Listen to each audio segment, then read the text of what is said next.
നാരായണായ നമ നാരായണായ നമ നാരായണായ നമ നാരായണായ നമ നാരായണ സകല സന്താപനാശന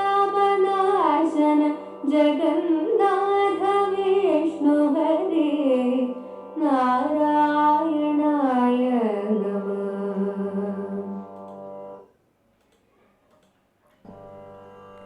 ഗർവിച്ചു വന്നൊരു ജരാസന്ധനോടു യുധി ചുവോടെ നിൽപ്പതിനു പോരാ നിനക്കു ബലം അവാരിധം ദഹന ബാണം തൊടുത്തതു തിളപ്പിപ്പതിന്നു മതി നാരായണായ നമ.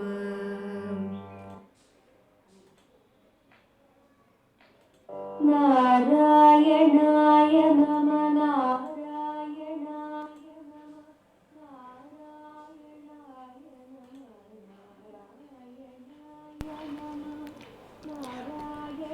ഹരിനാമ കീർത്തനം professor G Balakrishnan Nair sir എഴുതിയ വ്യാഖ്യാനത്തിൻ്റെ ഓഡിയോ ബുക്ക് നമുക്ക് തുടർന്ന് കേൾക്കാം. ഭക്തന്മാരോടുള്ള പെരുമാറ്റത്തിൽ മാത്രമേ ഭഗവാന് വൈരുദ്ധ്യമുള്ളൂ. അല്ല, മറ്റു രംഗങ്ങളിലും ഭഗവാന്റെ പ്രവൃത്തികൾ വിരുദ്ധങ്ങളായി തന്നെ കാണുന്നു. സ്വന്തം ബലവീര്യങ്ങൾ പ്രകടമാക്കുന്ന കാര്യത്തിൽ പോലും ഇത് കാണുവാനുണ്ടെന്നാണ് 32-ാം പദ്യത്തിൽ വിവരിക്കുന്നത്. ഗർവിച്ചു വന്നൊരു ജരാസന്ധനോട് യുധി ചൊവ്വോടെ നിൽപ്പതിന് പൂരാ നിനക്ക് ബലം ഔവാരിധൗ ദഹന ബാണം തൊടുത്തത് തിളപ്പിപ്പതിന് മതി നാരായണായ നമഃ. യുധി, യുദ്ധത്തിൽ ഗർവിച്ചു വന്നൊരു, അഹങ്കാരത്തോടെ വന്ന് എതിരിട്ട ജരാസന്ധനോട്, ജരാസന്ധനെന്ന രാജാവിനോട് ചൊവ്വോടെ നേരിട്ട് നിൽപ്പതിന്, നിന്ന് യുദ്ധം ചെയ്യാൻ നിനക്ക്, അല്ലയോ ഭഗവാനെ, അങ്ങേക്ക് ബലം പോരാ, ബലമില്ലാതെ പിന്തിരിഞ്ഞോടേണ്ടി വന്നു. ഔവാരിധൗ, എന്നാൽ മറുകര കാണാനില്ലാത്ത സമുദ്രത്തിൽ ദഹനബാണം തൊടുത്ത് ആഗ്നേയാസ്ത്രം പ്രയോഗിച്ച് അത് ആ സമുദ്രത്തെ മുഴുവൻ തിളപ്പിച്ചതിനു മതി, തിളപ്പിച്ച് ഇളക്കി മറിക്കുന്നതിന് അങ്ങയ്ക്ക് ബലമുണ്ട്. നാരായണായ നമഃ, നാരായണന് നമസ്കാരം. യുദ്ധത്തിൽ അഹങ്കാരത്തോടെ വന്നെതിരിട്ട ജരാസന്ധനെ, ജരാസന്ധൻ എന്ന രാജാവിനോട് നേരിട്ട് നിന്ന് യുദ്ധം ചെയ്യാൻ അല്ലയോ ഭഗവാനെ, അങ്ങേക്ക് ബലമില്ലാതെ പിന്തിരിയേണ്ടി വന്നു. എന്നാൽ മറുകര കാണാനില്ലാത്ത സമുദ്രത്തിൽ ആഗ്നേയാസ്ത്രം പ്രയോഗിച്ച് ആ സമുദ്രത്തെ മുഴുവൻ തിളപ്പിച്ച് ഇളക്കി മറിക്കുന്നതിന് അങ്ങേക്ക് ബലമുണ്ട്. എന്തൊരാശ്ചര്യം! നാരായണന് നമസ്കാരം.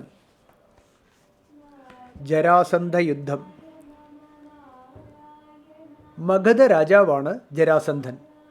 ജരാസന്ധൻ്റെ പിതാവിന് 2 ഭാര്യമാരുണ്ടായിരുന്നു. സന്തതിയില്ലാതെ ദുഃഖിതനായി കഴിയവേ രാജാവിന് ഭൃഗുമുനി ഒരു മാമ്പഴം സമ്മാനിച്ചു. രാജാവ് മാമ്പഴം 2 പകുത്ത് 2 ഭാര്യമാർക്കും നൽകി. തുടർന്ന് ഗർഭം ധരിച്ച ഭാര്യമാർ കുഞ്ഞിൻ്റെ പപ്പാതി ദേഹങ്ങളെ പ്രസവിച്ചു. നിരാശനായ രാജാവ് ദേഹങ്ങളെ പുറത്തു കളഞ്ഞു. അപ്പോൾ ജര എന്ന പിശാചി ആ ദേഹങ്ങളെ യോജിപ്പിച്ചു. അങ്ങനെയാണ് ജരാസന്ധൻ ഉണ്ടായത്. ബലവാനായ ജരാസന്ധൻ നിരവധി രാജാക്കന്മാരെ കീഴടക്കി കാരാഗൃഹത്തിൽ ബന്ധിച്ചു. ജരാസന്ധൻ്റെ മകളെയാണ് കംസൻ വിവാഹം ചെയ്തിരുന്നത്. കൃഷ്ണൻ കംസനെ വധിച്ചതോടെ ജരാസന്ധൻ കോപാവിഷ്ടനായി ഭവിച്ചു. തുടർന്ന് 23 അക്ഷൗഹിണി പടയോടുകൂടി ജരാസന്ധൻ യദുരാജധാനിയായ മധുരാപുരിയെ വളഞ്ഞു. കൃഷ്ണനാകട്ടെ സൈന്യത്തെ മുഴുവൻ നശിപ്പിച്ച ശേഷം രാജാവിനെ മടക്കി അയച്ചു. ഇങ്ങനെ 17 പ്രാവശ്യം സംഭവിച്ചു.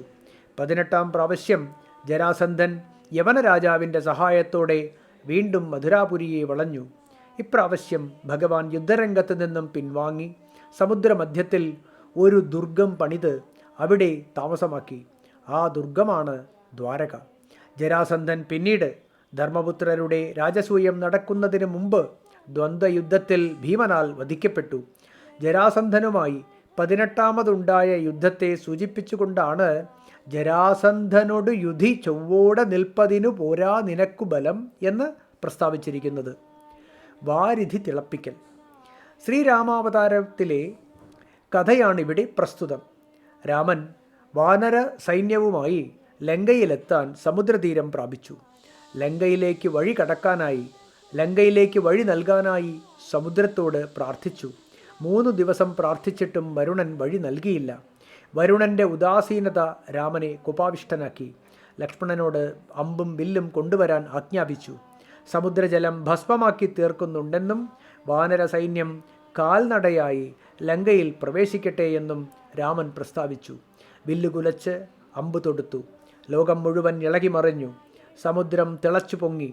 ജലജന്തുക്കൾ ചൂടേറ്റ് ഭയപ്പെട്ടു. തുടർന്ന് ദിവ്യരൂപം ധരിച്ച് വരുണൻ മുമ്പിലെത്തി. രാമപാദങ്ങളിൽ കുമ്പിട്ടതോടെ രാമൻ്റെ കോപം ശമിക്കുകയും ചെയ്തു. ബാണം തൊടുത്തതേയുള്ളൂ, സമുദ്രം തിളച്ചു. ഈ സംഭവമാണ് അവ്വാരിധൗ ദഹന ബാണം തൊടുത്തത് തിളപ്പിപ്പതിന്നു മതി എന്ന ഭാഗം കൊണ്ട് വെളിപ്പെടുത്തിയിരിക്കുന്നത്. ഭഗവാന്റെ ഇത്തരം വിരുദ്ധ പ്രകടനങ്ങൾ നിരവധിയുണ്ട്. അങ്ങനെയുള്ള വേറെ 2 ചൂണ്ടിക്കാട്ടുകയാണ് 33ാം പദ്യത്തിൽ. Audio book തുടരുന്നതാണ്.